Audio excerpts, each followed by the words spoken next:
friends, today we're taking a look at the Dolce Gabbana Ever Icon eyeshadow palette, shaped in this heart compact with the beautiful ornate decorative detailing here. And I was curious about Dolce & Gabbana's design choice. I love to get into the nitty-gritty about those details, and I found out a couple of things. And funny, I filmed a short with this eyeshadow palette, but I was unable to condense it down to the measly 3 minutes. YouTube allots for shorter content. I decided to film it regularly so I could take my time in explaining the design concept behind the palette. Of course, we'll get into product details, swatches, and 2 looks. If you're wondering what I have on the face, all those details will be down below with their corresponding affiliate link, and I thank you in advance for considering even to purchase with my link or just to browse with it. I have on Dolce Gabbana's Face and Eyes Match Lasting Bronzer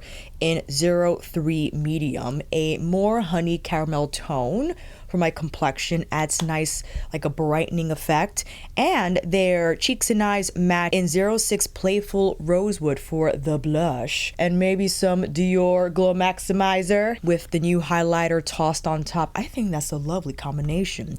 And of course, the Sable Rose lipstick from Louis Vuitton, because I thought it was a fitting shade match to Rose Goddess. Now, if you're wondering how much this costs, it is $72, definitely on the more higher end for eyeshadow palettes, and I suspected perhaps the construction of the palette contributed to the higher price point, meaning if they place it in a compact like this, maybe it would have been bumped down to $50 to $60, but I wish it was magnetic. I wish it was more like the Prada Beauty compact, where the outside is metal magnetic and the insert as well as the refill is plastic. That would have probably brought this up into the $80, $90 price point, which, not gonna lie, I wouldn't have minded because I love the design of this compact, and it's not particularly appealing to me if I wanted more colorways that I have to buy another one of these, like in its entirety, where Dolce Gabbana could have released more refill colorways like Prada does,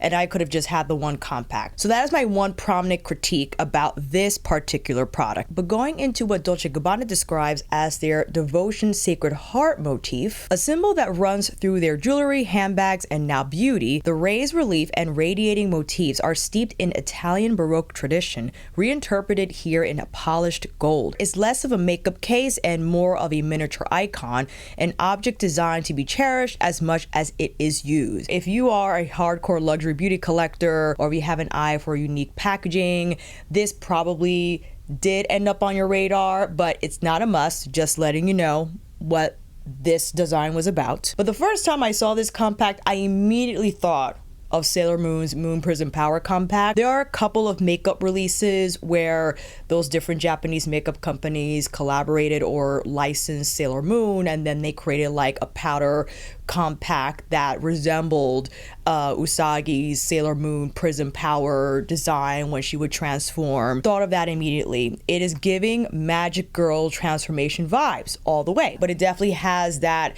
as it said, that Italian Baroque style about it, theatrical, dramatic, and over the top, almost like religious symbolism in a way with the heart design. And I mentioned the price, but once again, it's $72. It has a 18-month, does that say 18? 18 months, thanks Dolce & Gabbana. And it is made in, if you haven't guessed already, Italy. We have 6 shadows, and on the back here, 10-hour multi-finish day to night eyeshadows, and I have 02 Rose Goddess. I was going in between the brown palette and the black and taupe palette, but I decided on these shades because I'm a sucker for these shades. I mean, as you can see, I love roses, especially when they're not super red pink. I adore more rose mauve tones that are still neutral. And why I love Midsommer, and I have Midsommer on standby for comparison.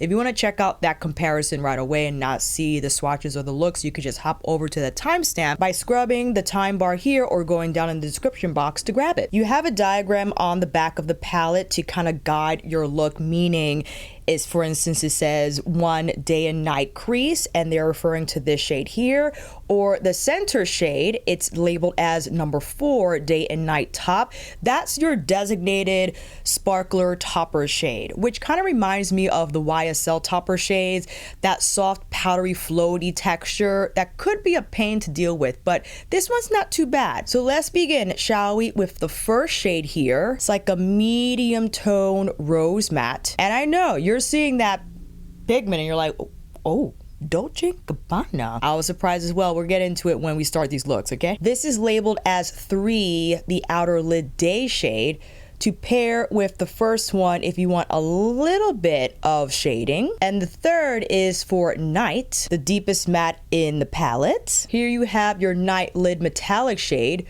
which has lovely shine to it. Your rose gold here. Ooh, I know. This is your day lid shade, which is more of a shimmer, but you could probably use this not only on the lid but on the inner corner as well for highlight. And lastly, number 4, day and night topper shade. This has a translucent base, is a lot softer than what you see here in the metallics, right? But let me get the phone flashlight. This will have a far more prominent sparkle effect when placed on any of these eyeshadows. And again, if you want that to be the exclusive shadow, I would place it on something with a little more tack, such as the Pat McGrath Intensifies wand, where it has a little bit of stick. It's like glitter glue in stick form, which is fantastic if, of course, you have more of these softer texture overlay shades. So here are the swatches for the Ever Icon Eye Palette in 02 Rose Goddess. And now that we have the details and swatches out the way, it's time for you to come in a little closer. And if you're wondering, where is your YouTube plaque, Alicia? So it's here, but when the sun hits it, it kind of like overexposes it. But when it's on the back of my door, it like disappears. It disappears because it's so small. So I'm still trying to play with where I place it behind me. But of course, let me know down below if you have any suggestions. A departure from using Suku's eye primer, and today I'm using Linda's primer, Till the End eye primer, Crease No More. This is more of like a silicone base. It's drier than the Suku, and it might actually be better for longevity, but it's fine. We're gonna get into it, and we'll start with the Day Night Crease shade. And the mattes in this palette I've used before are soft but nicely pigmented, and they have beautiful movement on the skin. They don't grab texture, they float on, and they build quite nicely. And what I like about the tone of this rose, because I know I hear it already, you have these shades, Alicia, we've seen these shades before, it's nothing new. Yes, I understand that completely, but I do feel this particular tone of rose is a true rose that's neither too warm or too mauve-y. It's right where it needs to be, especially for my complexion.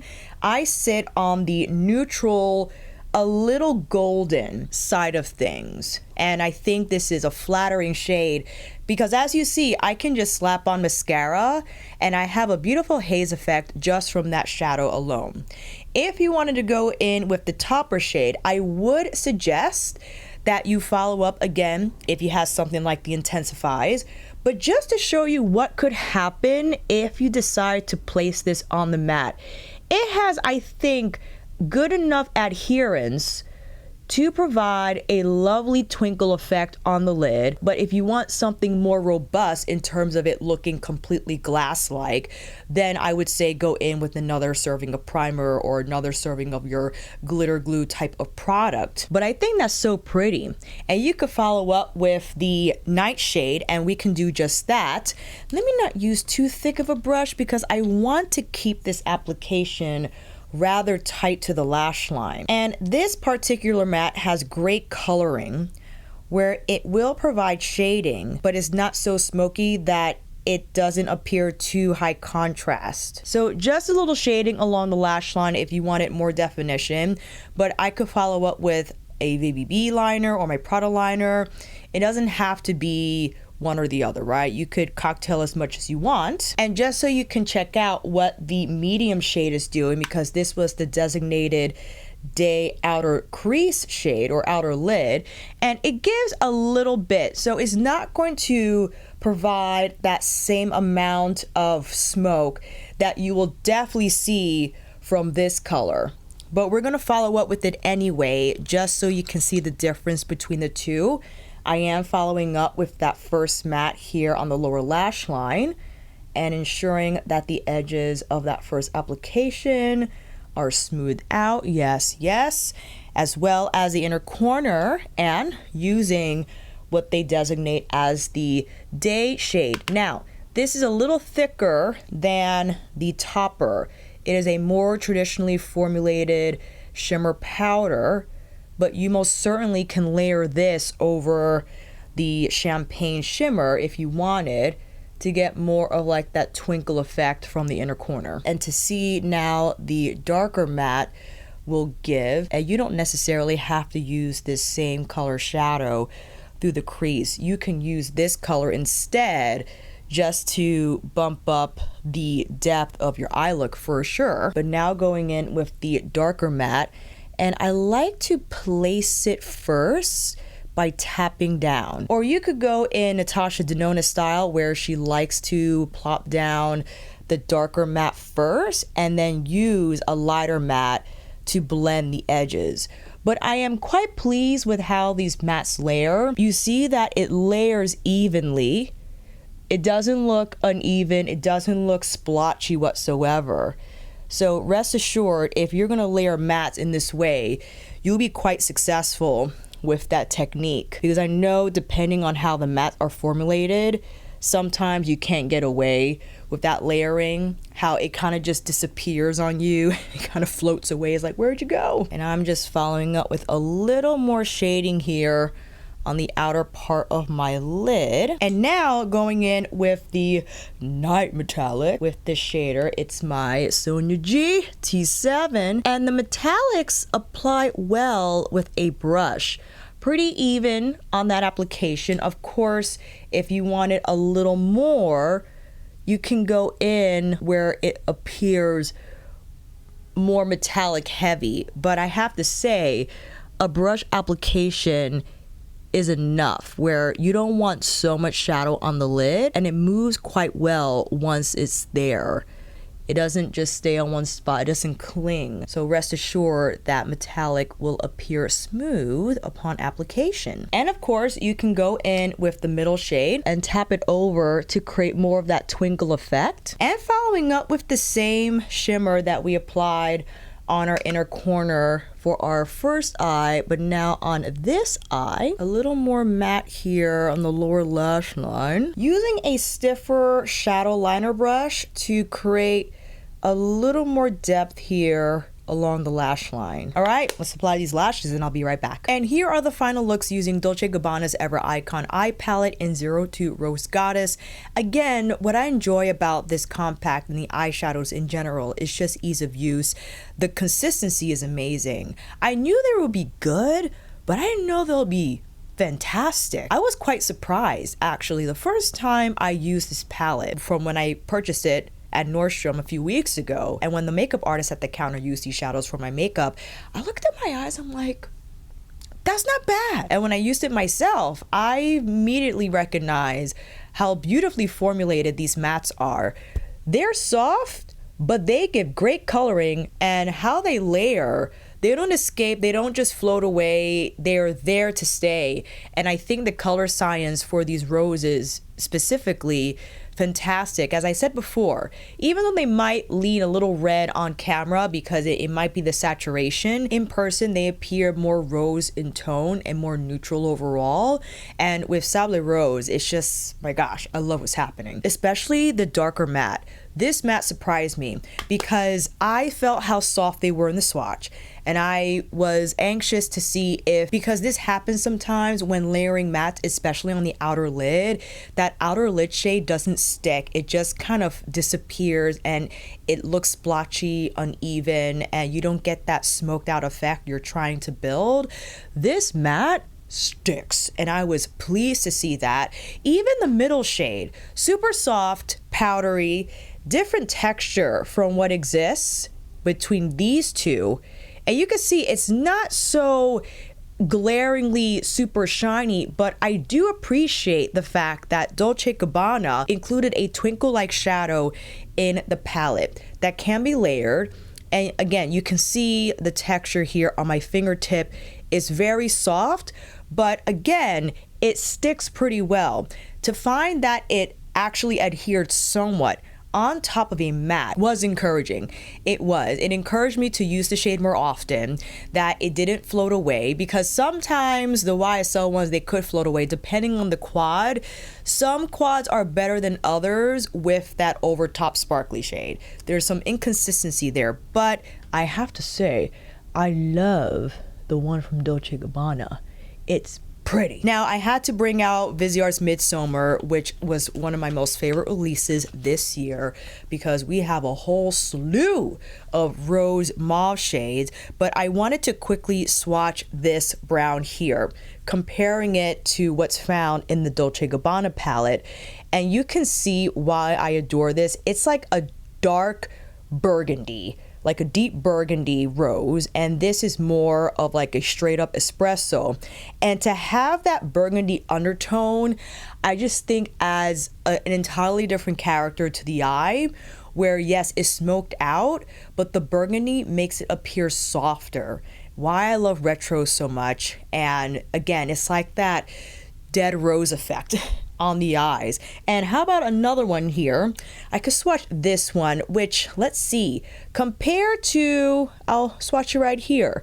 This is more mauve-y, so that has a little more rose in it. If I were to pick out a shade, the matte base with the sparkles, I think still more mauve overall.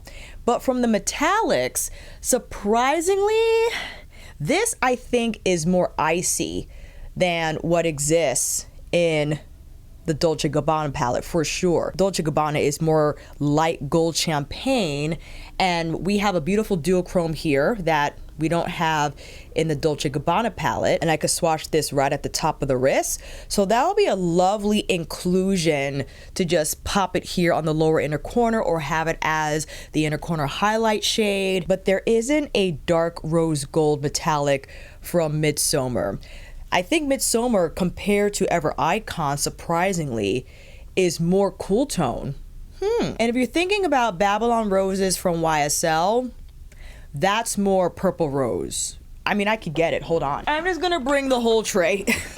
400 Babylone roses, a palette that I love, but you can see, it's a little cooler than Rose Goddess. But just to compare the consistency of these topper shades. So this is from YSL, and this is from Dolce Gabbana. See how they're similar in texture? Let me switch arms here. That's the Dolce Gabbana. That wasn't a good idea. And this is the YSL. So they're similar in finish, for sure. Again, if you have the YSL, you know what I'm talking about. It's like that floaty-oaty, very like kind of feel about the powder. And they're both made in Italy, so I wouldn't be surprised if there was some crossover there. You know what I'm saying? And I could swatch the darker shade from the YSL palette right next to the Dolce Gabbana. The Dolce Gabbana has more. It has more to give. I gotta say, the Dolce Gabbana mattes, and I just have one palette, so I can't speak for all three, are more pigmented than the YSL mattes. And I feel the same about this compact. This compact, I think, should be refillable. I mean, it's just so involved, and I have so many of these, right? I feel like the purpose of having a compact design like a pocketbook is to just have one and then refill the shadows inside. But who am I? What do I know? So I'm not going to get the amber one. I think it's called amber something with the browns. They're beautiful, and I don't have a doubt that those shadows will perform exquisitely, right? With those tones, I think Dolce Gabbana nailed that color story. I also won't be getting the black and taupe one because I quite adore my Miss Dior bold black palette 931 from their Miss Dior release earlier.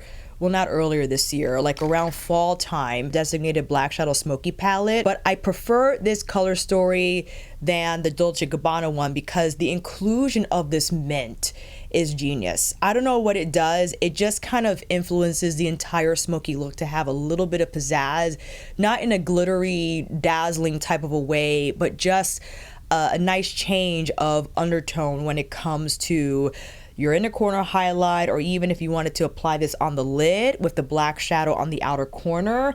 And in my opinion, I don't have all the Miss Dior Quints. Bold Black houses one of the best performing topper sparkler shades. In my opinion, they have more stick, more adherence, as opposed to Wild Beige. The Wild Beige one I have is a little more powdery and doesn't have that same stick to the skin. Whereas I feel the ones in Bold Black have nice sparkle. I don't have the lilac one that was like a limited release that came after the first three, nor do I have the Shocking Pink, I think it's called, Quint. I felt those in store and they felt similar to the ones in Wild Beige. So for me, I think Bold Black is the best performing. But again, I don't have those other two. So based off the two that I have, this is my favorite formula-wise and why I won't get the black shadow palette from Dolce Gabbana. I have this, I have the Noir YSL palette and plenty other probably in my collection. I just gotta sift through black shadow palettes, but this, I love this one. And again, what makes it special is that I have one of these compacts. Again, if they would have made it magnetic and made the shadow formula consistent with the refills, this would have went crazy. I'm telling you, this compact is beautiful. If they would have made the opening magnetic, if they would have made the insert refillable, and also could have went like Carolina Herrera style, where you could customize your compacts and make this magnetic as well and have like different designed Devotion Sacred Heart motifs. I'm so upset now because I love that idea. I love that idea, especially because we've seen now the more expensive lipsticks, and it's not Louis Vuitton, okay? Chanel had their $200 lipstick case way before Louis Vuitton. It was only a matter of time that these other brands were going to produce like a premier, Rouge premier type of a case.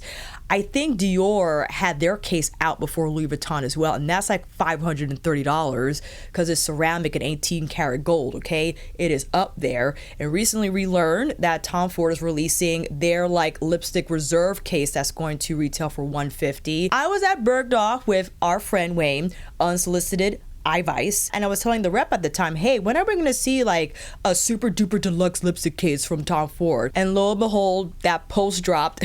And it makes sense for Tom Ford to release like a super deluxe lipstick case, and other brands will follow suit. But the difference is that that's not the only lipstick case these brands are selling.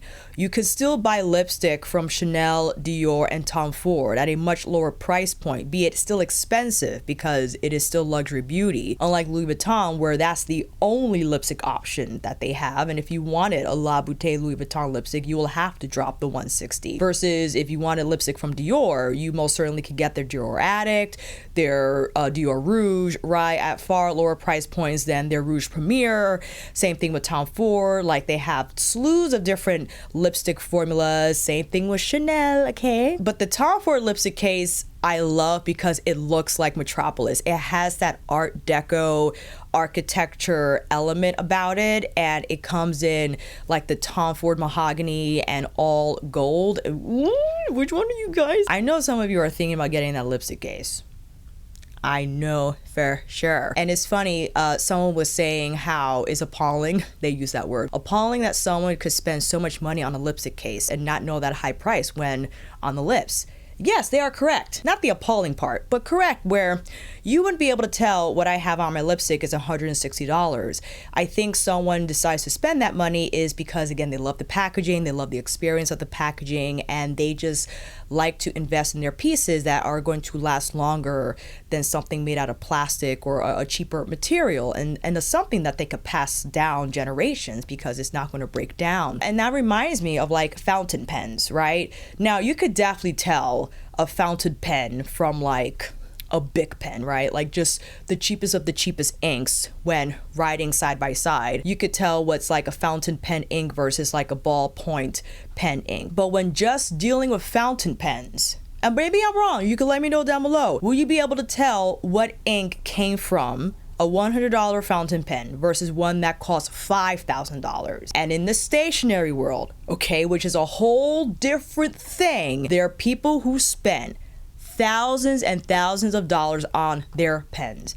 And we might think that is crazy, but that's what they love. That's what they collect. And sometimes they don't even use it. It's just for them to have as collector's items. And that's their thing. And with these makeup cases, the makeup of course will break down, but the case will be forever if you take care of it, of course. But back to this compact. Ooh, maybe Dolce Gabbana will make something down the line that kind of resembles this, but perhaps better made. We shall see. But in terms of the shadows, I think they're great. If you are thinking about this palette and buying it, you will not be disappointed with the formula, for sure. And they last pretty well. They're on the softer side, so I would reinforce them with a palette like the Linda Hallberg one that I used today. Where'd it go? This I think will have better reinforcement than, like, let's say my Suku eye primer.